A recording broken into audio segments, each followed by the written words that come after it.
जय हिंद दोस्तों, मेरा नाम पीयूष द्विवेदी है और आज हम सभी बात करेंगे हमारी नई राष्ट्रपति द्रौपदी मुर्मू के बारे में। तो राष्ट्रपति पद का जो निर्वाचन है वो लगभग संपन्न होने के कगार पर है और आज हम उसी के बारे में कुछ फैक्ट्स देखेंगे जो एग्ज़ाम के पॉइंट ऑफ व्यू से कुछ इम्पोर्टेंस रखते हैं। तो आइए देखते हैं। तो सबसे पहले भारत की सर्वप्रथम अनुसूचित जनजाति महिला राष्ट्रपति है द्रौपदी मुर्मू जी। ये मूलतः उड़ीसा की रहने वाली है। ये 15वें क्रम की राष्ट्रपति बनने वाली है भारत की। इसके पहले के राष्ट्रपति को आप जानते ही होंगे, 14वें क्रम के थे, श्री रामनाथ कोविंद जी। ये एनडीए की तरफ से उम्मीदवार है, यानी कि नेशनल डेमोक्रेटिक अलायंस, जो कि बीजेपी के साथ अन्य दलों का गठबंधन है, जिसे हम एनडीए के नाम से सामान्य तौर पर जानते हैं। ठीक है। अब इनका जो शपथ ग्रहण है वो 25 तारीख को होने वाला है। 25 जुलाई 2022 को इनका शपथ ग्रहण है। जिस दिन ये अपने ऑफिस में एंटर करती हैं, यानी कि जिस दिन से अपना पदभार ग्रहण करती हैं, उस दिन से कार्यकाल की गणना की जाती है। इनका जन्म हुआ था 20 जून 1958 को। उड़ीसा में एक जगह है रायरंगपुर नाम की जगह पे हुआ था, जो कि मयूरभंज इलाके में पड़ता है, इसका का एक क्षेत्र है। तो शुरू से पढ़ने में काफ़ी अच्छी रही थी। इन्होंने उस जमाने में स्नातक पास की रमा देवी कॉलेज भुवनेश्वर से।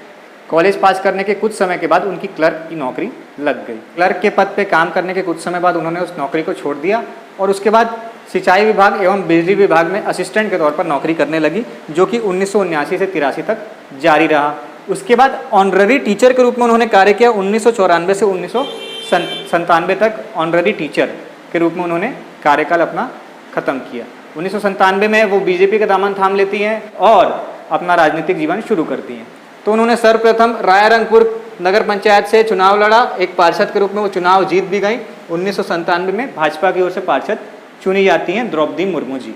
उसके बाद भारतीय जनता पार्टी और बीजू जनता दल के गठबंधन में जो सरकार बनती है, उसमें मंत्री रहती हैं सन 2000 से सन 2002 तक, और 2002 से 2004 तक राज्य मंत्री का प्रभार मिलता है, स्वतंत्र प्रभार, बीजू पटनायक जी की सरकार में, उड़ीसा सरकार में। इसके बाद उन्हें सर्वश्रेष्ठ विधायक का पुरस्कार दिया जाता है सन 2007 में, जो कि उड़ीसा विधानसभा की ओर से दिया जाता है, जिसे नीलकंठ पुरस्कार के नाम से जाना जाता है। काफ़ी महत्वपूर्ण फैक्ट है ये उनके बारे में। इसके बाद वो झारखंड की 9वीं राज्यपाल बनती हैं। 2015 से 2021 तक उनका कार्यकाल रहता है और काफ़ी अच्छा कार्यकाल रहता है। आदिवासियों के लिए काफ़ी सारे जो लॉज बनते हैं झारखंड में, उसमें इनका महत्वपूर्ण योगदान रहता है। 2021 में इनका झारखंड का राज्यपाल का कार्यकाल खत्म हो जाता है। इसके बाद शुरू होता है इनका राष्ट्रपति पद का निर्वाचन। अब आइए दोस्तों, राष्ट्रपति पद के निर्वाचन से संबंधित कुछ फैक्ट देखते हैं, कुछ जानकारियाँ याद करते हैं। तो राष्ट्रपति पद का जो निर्वाचन होता है, इसमें जो लोग वोट देते हैं वो जनता के चुने हुए सदस्य ही दे सकते हैं। जनता के चुने हुए सदस्य कौन कौन हैं?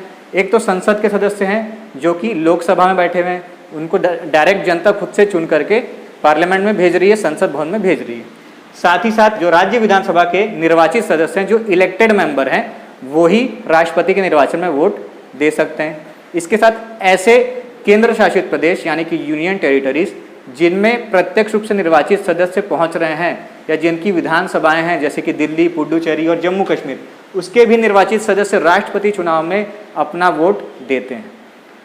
तो वोटिंग कैसे होती है? एकल संक्रमणीय अनुपातिक मत प्रणाली द्वारा होती है, जो कि संविधान के अनुच्छेद 55 में दिया गया है, जिससे इंग्लिश में सिंगल ट्रांसफरेबल वोट भी कहा जाता है।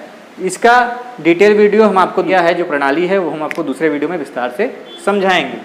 अब इसमें 50 प्रस्तावक और 50 अनुमोदक चाहिए होते हैं किसी भी प्रत्याशी को चुनाव लड़ने के लिए।